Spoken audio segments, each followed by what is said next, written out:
Welcome to everything I ever knew about serving in a half hour.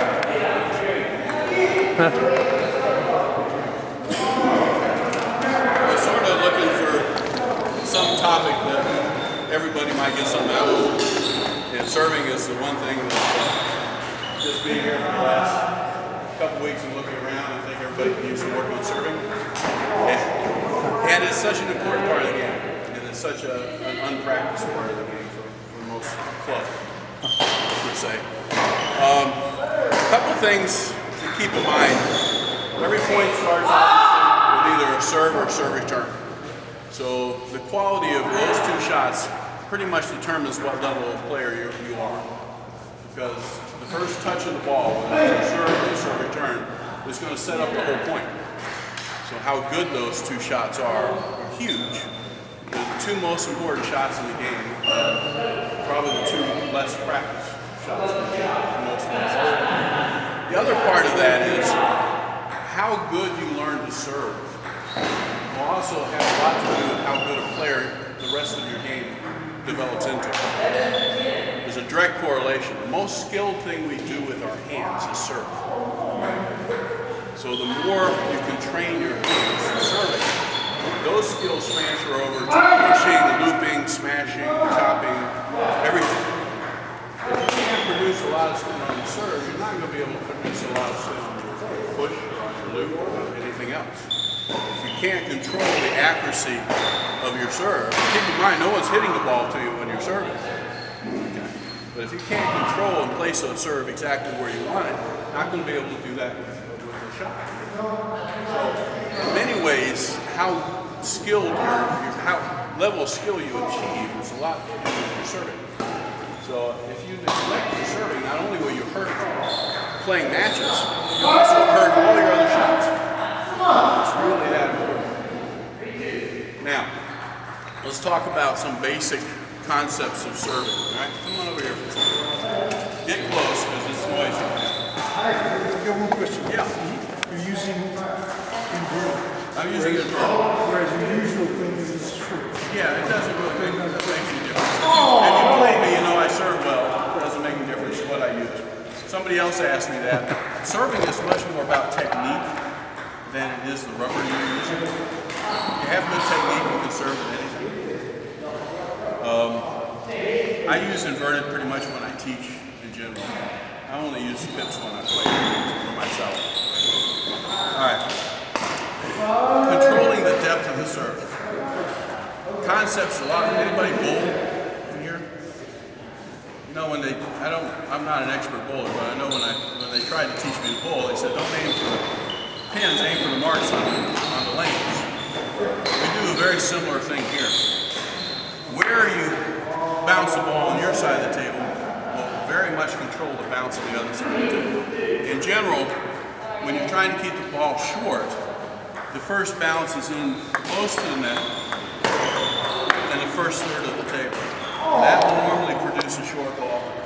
It's almost like a mirror image. The ball bounces here, the ball will bounce here. If you want a medium depth serve, your contact on your side of the table is generally the middle third. So a middle depth serve is going to bounce where the second bounce drops pretty close to the end line. A fast serve is controlled by the first bounce being very close to your white line here, and you get a deep type of stroke. But they're all done a little differently, and we're going to talk about that. Here's the biggest, well, let's do this. You're my male model here. Step up here. Give me a short backspin serve that bounces as many times on the table as you can make it bounce. Okay? And you may need a couple balls to warm up. That's fine. Okay, not bad. Keep it on the table though so we can count how many balls. Now it's important to notice that ball, even though it had backspin, it kept going that way, didn't it? Okay? It's not a bad serve, actually. Oh. No, I'm nervous. That's all right. We'll just stick with the first one. Okay, good. Okay. Not bad. Now, a good backspin serve, when it hits the table, the forward speed once it runs out of forward speed, it actually should stop and begin to back up. And coach needs to warm up. That's not good either. There, that's better. Okay. Should definitely be a backing up on the table. Okay?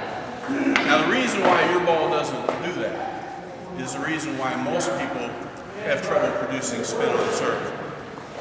Every shot in table tennis, when the ball hits the table, which direction is it going? Towards you. Okay? So what we call the face of the ball, and you may want to come over here, guys, since you're not going to be able to see this behind you. We always want to be touching the face of the ball, and that's the spear of the ball, facing the direction of travel. So this is coming from your nose. That's the face. That's the face. If you wanted to hit it with underspin, you'd hit the bottom of the face, or the top of the face, or the side. That's if the ball's traveling this way. The serve is the only shot in the game the ball's thrown up and it's traveling straight down when you hit it. No other time does that occur. So where's the face now? Way down here. Now what that means is, if I start like you started with my racket above the ball, no matter what I do, I'll never hit the bottom of that ball. So I get some spin, but I don't get a lot. The heavy spin is done on serve by actually swinging up at the ball, not down at the ball. While the ball's falling this way, the face is here. So I'm swinging up, not swinging down. Now, the way to learn this, we call it scooping. It's a whole different feel than what most people do on the serve. The way to learn this is to stand next to the net. That's what we do. Drop the ball and practice doing that. The only way you can make it hit here and come back here is to scoop it up. If you go like this and all, it just goes forward.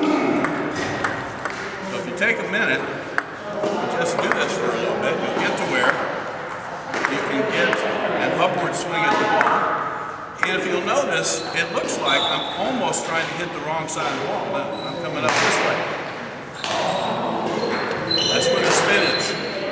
Once you experience that, it's 40% more spin. It's a huge amount of difference. The first serve that we normally teach folks is the heavy, short, underspin serve, because it's the most difficult. You got to generate a lot of racket speed, yet so, we call it peeling the grape, so barely brush it that all your speed goes into rotation, not into forward motion. What I'd like everybody to do is grab the ball and grab the table. 3 or 4 people can be on one table. Just do this for a second. And let's talk about grips before we do that. For a forehand serve, I really recommend that you use a serve grip, which is to take the bottom 3 fingers off the racket, just using, put it in your odd hand first of all, okay?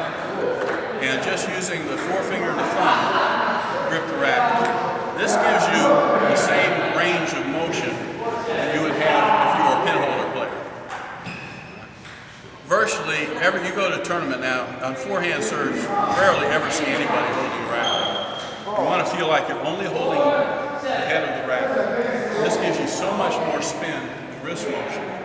It's really an important concept. Okay? Everybody got that grip? Yeah. If you're a female normally, do you serve differently than you would grip it?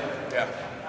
And everybody does. I mean, I don't grip that way either. Yeah. As soon as I serve, I just grab it. It's really fairly easy on a female grip. Maybe a little bit more. And that's why Danny mostly backhand serves. Because of his grip. Yeah. And the same concept on backhand serve holds true. You come up this way. Everybody just take a second, stand next to the net, see if you can scoop it and have it come back to you. Give you about 2 or 3 minutes and I'm going to bring it back and show you how to turn that into a serve. You need a racket? Yeah. Don't film this. My big head's in the way.